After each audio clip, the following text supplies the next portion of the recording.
Good morning from Panhandle Outdoors, America's only daily outdoor TV show.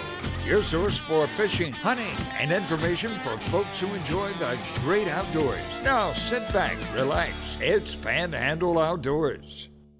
Good morning, folks. Welcome to Panhandle Outdoors. I'm Winston Chester. I'm so glad you're with us on this Friday morning. Got a good show lined up, some really good information to share with you. But first, let's take a look at our weather, brought to us by Gulf Coast Air Conditioning. Drew Pollard and his hard-working crew taking care of our everyday comfort needs. High today, 72, low 50.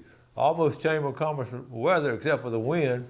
The water temperature at the end of the pier, it's going to be blowing again today. It's going to be blowing at about 15. That's just really strong. Our river reading brought to us by our good friends down at Panama City Coca-Cola, looking at the Apalachicola Bluntstown. It's reading right now 11.3.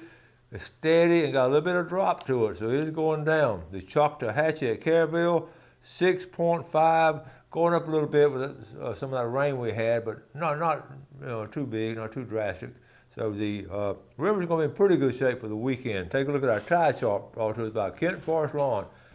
Now that's another great situation outdoors. Good tide today. It's going to be low at 521 this morning and high at 850 tonight. Good tides is up at neap tides on Sunday. If you look at Sunday, there's no tide at all. And next week are some good tides coming in. Our fishing game forecast, let's go and do those. Brought to us by Blue Water Outriggers in Port St. Joe. We're looking at 9:08 to 11:08 this morning. This afternoon, 9:35 to 11:35. And like I said, our water temperature at the end of the pier is staying in there at 70 degrees. Been that way all week, so even 70. And it's going to be going to go a little bit next week. So I'm predicting that. I'm not sure, but I would predict that. It's going to go up a degree or two next week. And it's really been a little bit slow on Pompano. I've talked to some people, and I mean, you see pictures and all, but they're not, a lot of those are just along the other parts of the Panhandle, not in our area. Let's take a quick break. We'll be right back.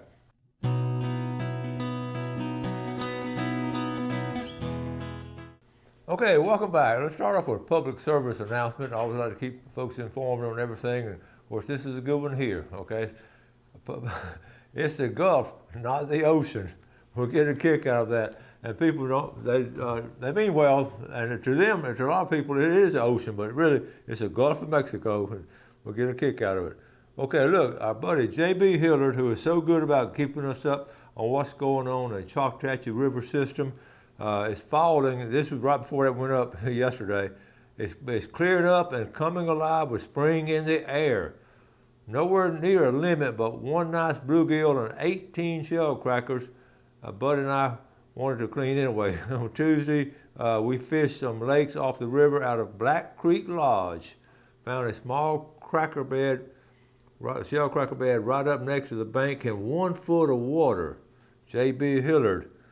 And there you go, right there. He's right. That's about all you want to clean and have a good mess of fish and share them. So good job, J.B. Thanks for sharing that. Okay, Kristen Chisholm Williams, one of my former students, and she's been on the show with her daughter Charlotte before. This is special. I ran into her the other day. Well, actually, I saw her Easter morning at church. We got to spend some time together last Sunday. And she was telling me how Charlotte caught 4 Spanish at once. Folks, this is hard to do. I mean, really, a lot of times you may get them on there, but they actually will fall off. But she actually landed 4. That's a 5-hook rig off that Spanish mackerel tree right out here in St. Andrew Bay, and she landed 4 of them. So I told her, congratulations, we're going to put her on TV. And then the other one, Caroline, caught 3 at once. Caroline's been on the show, not Charlotte. Caroline caught 3 at one time. 1, 2, 3. You see them there? Good stuff on catching Spanish. That was last weekend. Okay, this is coming up about a month, a little bit over a month now, so we got time to get ready for it. But they sent this to me. The Legends Flathead Tournament is going to be up in Bristol, and hope I can make it. And I'm sure going to try to get up there if I can. Here's the details on it. They sent me the details last night. And it's going to be at the Bristol Boat Landing. It will start at 5 p.m. on a Saturday. It's, Flathead all-night tournament. And it'll end the next morning, Sunday morning at 11 a.m. And Okay, and then the entry fee goes on to talk to all the first place, y'all, $5,000. That is a good. That is a good. I mean, seriously, that's a nice pot, $5,000. And it goes on down the women's biggest, veterans biggest, first place kids, and it goes on down. And they're awarding some kids lifetime fishing license will be awarded to some of them, and food and drinks for purchase. And remember, it's flathead catfish on them. Proud of those guys over there. Here's the numbers at the bottom. It's Tiff Thompson, Tommy Ernest, and Ken Keel. And it's a job to put some of those on. Don't forget now, polygraph test will be given. Okay. All right. Moving on here, and here's the rod and reel on. That's in there too, and y'all pretty well know all that stuff. So anyway, move on to this is good. Now this is at Fish Fry tomorrow, the fundraiser for benefiting Jackson Barefoot. It's gonna be Gulf Coast Air Conditioning from 12 o'clock to 5 o'clock. I may go by there twice, eat something for lunch and come back and get something for supper. 11-year-old Jackson Barefoot. Okay, they're right there. I mentioned this yesterday. Or you buy some raffle tickets. Okay. Taylor Wheeler Saws. And this is cool because this is her cousin. She's talking about her cousin, Beta Pratt, just recently beat cancer, and she caught the biggest trigger of the day with us Saturday. And just happy. And Taylor Wheeler Saws, she and her husband are good fishermen and good people. So great picture there, and getting out on the water, catching those trigger fish. Good job. Good job, Taylor, taking her. Oh, okay, I had to show this. We ended up the wedding, okay? Brittany David came by the house the other day and brought me this butcher block. He custom made that for me for doing the wedding for them. And he built that, and they came by the house and visited with Gail and I. We had the best visit with them. They were headed to, in fact, they flew out yesterday to San Diego. That's where he's stationed, in San Diego. What a wonderful couple. Okay, let's go ahead. Let's go ahead and take a break. Let's go and do this now, Jeff, because I got a video coming up. Let's go quickly to the fly fishing festival we're talking about. I mentioned this. I looked up more information. Here it is right here. Look at where it's going to be held. It's going to be over here. The second time they've done it is in Gulf Shores, Alabama, at the Learning Campus at Gulf State Park. Isn't that a cool building? They have one up there similar in Lake Eufaula, or similar to that. So anyway, what they're doing, they're going to be seminars. Well, you see, fly fishing, conservation programs, speakers, fly castings, beginners, how to tie flies, all kind of stuff. A little fishing tournament, fly fishing film tour, and all this going on. This is really cool stuff. If you're interested in learning how to fly fish, if you already know how, it's going to be a good little. This was last year's. That's cool. That was 2023 last year. So anyway, I wish I had time to go. I would love to go to them and just sort of hang around and shoot some video. And it's going to be out there at Gulf Shores State Park. Okay, now let's take a quick break.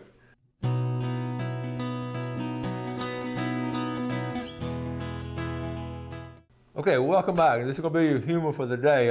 This is one of my high school friends, Barbara Ann Davison McClellan. I heard Gail laughing. She was looking through Facebook, and she just laughed out loud. She said, "You got to see what Barbara Ann sent."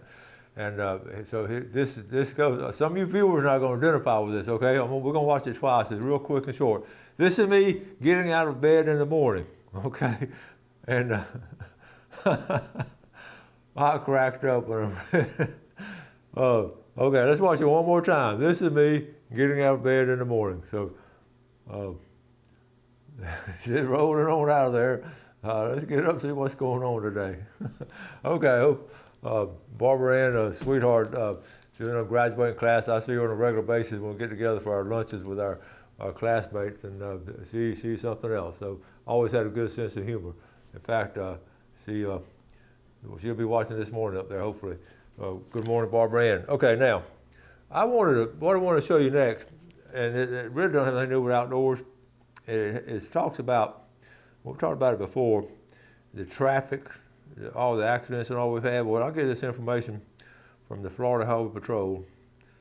Well, that's the wrong one there.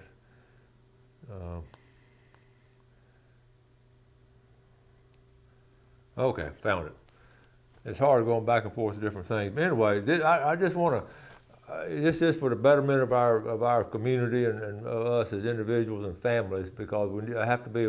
I know we're aware of it, but sometimes you get statistics and it sort of validates exactly what you see happening every day and what traffic and all. So this is the latest news release. Just okay, right here, the one in the middle.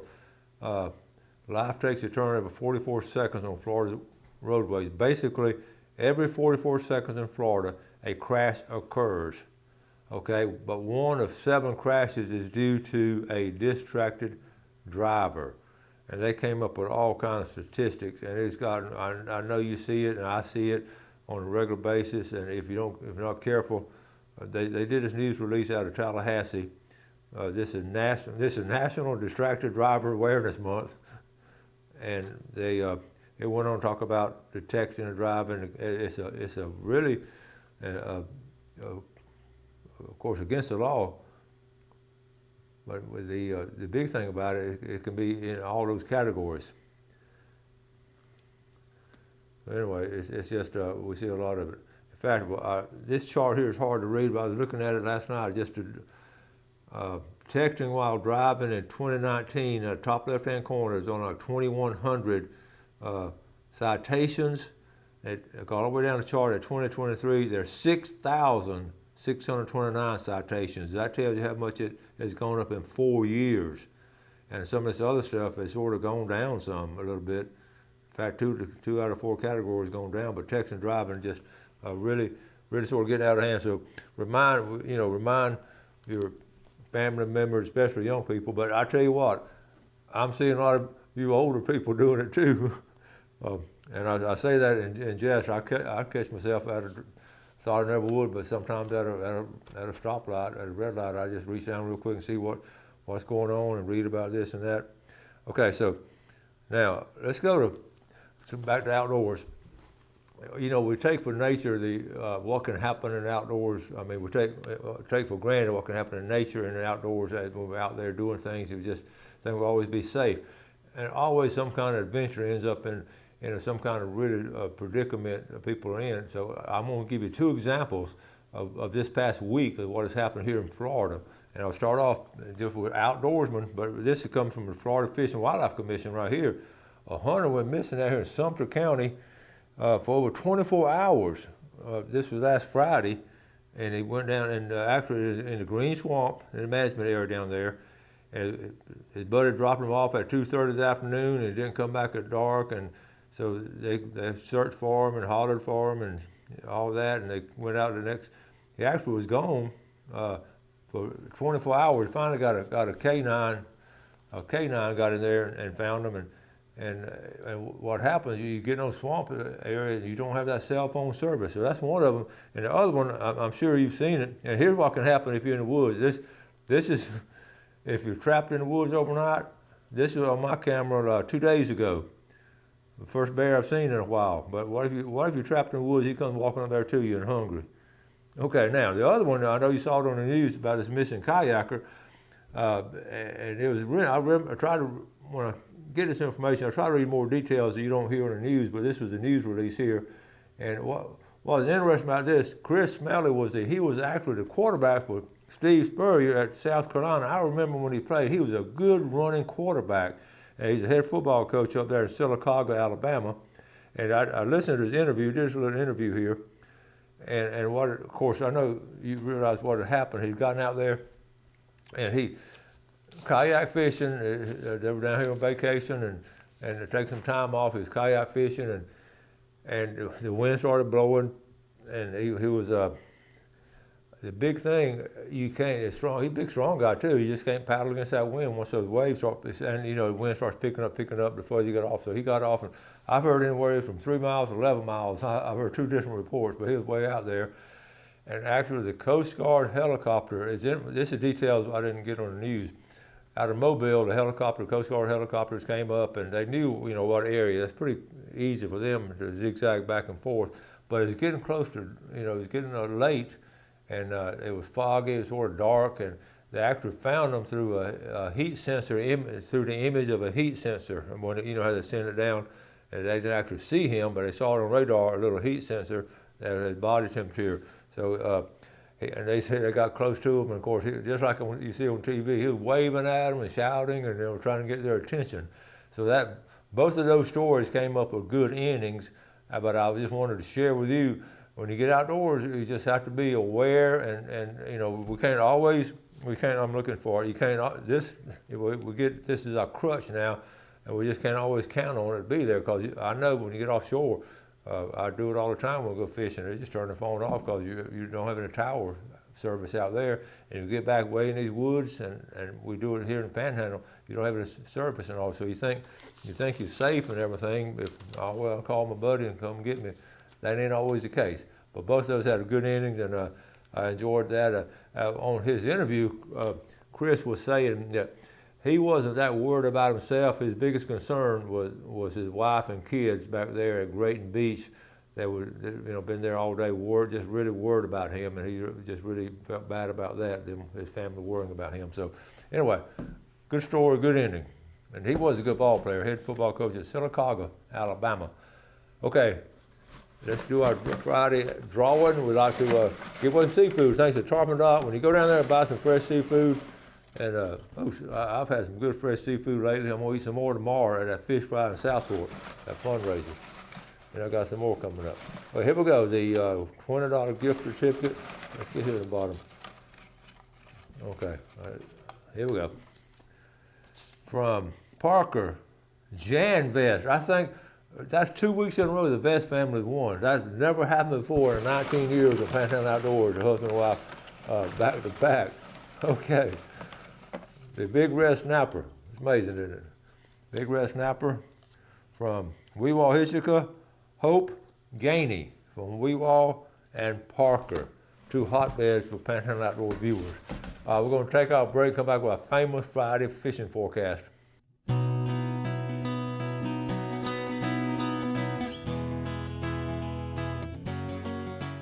Okay, welcome back, and welcome to our famous Friday fishing forecast. As famous as far as I know a lot of y'all depend on it, and I certainly enjoy doing it. This has been a challenging week, but our forecast is brought to us by Jessica Ling, Insurance and Financial Group, and Matt Andrews, of Hammer Down Construction and Roofing. That's two good folks right there, two good companies. You've met Jessica, you've seen Matt on the show, and they're just good people, hardworking young people. I appreciate them, and appreciate them being part of our team here. All right, now, I said, we went pier fishing. I didn't mention pier fishing with Outdoor Ed Kids Wednesday. And folks, I'll be honest, it was cold. The reason it was cold, the temperature was in the 40s when we got there, low 50s, but that wind just kept blowing. And those little girls, I felt so sorry for them. They were shivering. They dressed for the beach with the shorts and everything, and they were just shivering, but they were so good. Didn't catch anything to speak of, and no one was catching anything. It was crazy. I told Gail if I'd been there by myself, I'd have been there about 15 minutes and come back to the house, because they were not biting and it was just cold and windy. But that typifies what has happened. I was telling Jeff I'd hate to be an inshore charter guy, because if the doggone the wind is blowing so hard, it'd be hard to have the trips and all going on. So anyway, here's what I wrote down. First thing I wrote down, bad week, blowing cold. The big thing, I've been fishing my last two fishing trips. The one before that was that bass fishing trip, Lake Wimico, with Bobby Smith. It was 38 degrees then. So I'm about ready to get out of this cold weather and get some good warm weather coming in, comfortable. But these mornings are cool, so dress appropriately. One thing too, one of the very few times we've been on a pier and there were no boats. You can look as far down east or far west, and there are no boats out on the water. And that's rare. You don't see that very often. Let me jump on this, because I talked to some reliable people on trout fishing. Trout fishing has been slow. And I was talking to someone the other day about it, and he's confident because the grass has not started sort of growing in the bay systems. It's sort of not, coming out. It sort of comes up and sort of turns a little bit more green, and it's sort of like, in the wintertime, it's sort of just stale and it just sits there. But now in the spring, it's supposed to sort of come up. And when it comes up, all the food and all starts moving around. And I thought this was a good fisherman talking about it. He said it's been really slow lately, and that's the reason he thought it was. A good point there. I came up with a saying, and somebody may have said this before. I don't think I've ever heard it. If I heard it, I forgot about it. But you just gotta, writing this last night, I wanted to feel frustrated because we hadn't caught anything, and then I thought you got to be optimistic about it. You always got to look, be positive about the next trip. So I wrote this down. A good optimist is a good optimist is a good fisherman, and a good fisherman is a good optimist. Write that down, okay? And because there's so much truth in that. If that were not true, we wouldn't be looking forward to our next fishing trip. Okay, so anyway, what to do this weekend? It's blowing again like 15 a day. Just get in some protected waters, out of the wind.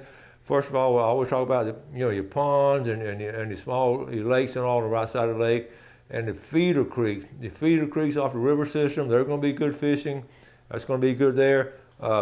Bridge fishing will be good to get on the leeward side and fish down and just be wrapped up. So there's still a lot of fishing can be going on, even with this bad wind and all. The target species, of course, this weekend in the bay system and would be Spanish. And you saw some triggerfish, it was called. Triggerfish be okay too, but it's going to be rough out there. But the big thing, the Spanish is still there. Now, Brett Donner said they had to slow down some, but you're going to have some off days and on days with the Spanish, and you just have to move around and then try those.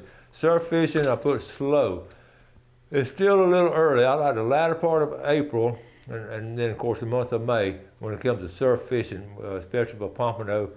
And again, people ask what to use. In fact, Wendy called me the other day, and she wanted to dig up some sand fleas. I said, honey, just buy some of those, go buy Blue Water and buy some of those fish bites and use them. I've done it both ways, and it's been good. Location-wise, like I say, out of the bay system, we got the wind coming out of the west, so you're going to get up on right here in St. Andrew Bay, up here in West Bay. You get right here in the center of the screen.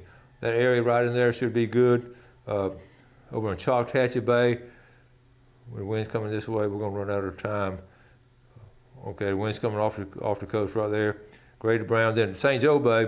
St. Joe Bay is going to be rough up there in the north end. St. Joe Bay, and of course Apalachicola Bay is going to be rough. We're going just go and it's going to be cool in the morning, but it's warming up really nice. No rain forecast for the weekend. Could be a really good weekend in outdoors. And if you don't want to fish and all, what a great weekend to go to some state parks. The bugs they're going to be blown away, and what a great time to go hiking in the state park system if you get a chance. With some outdoor photography, it's just all kind of things to do.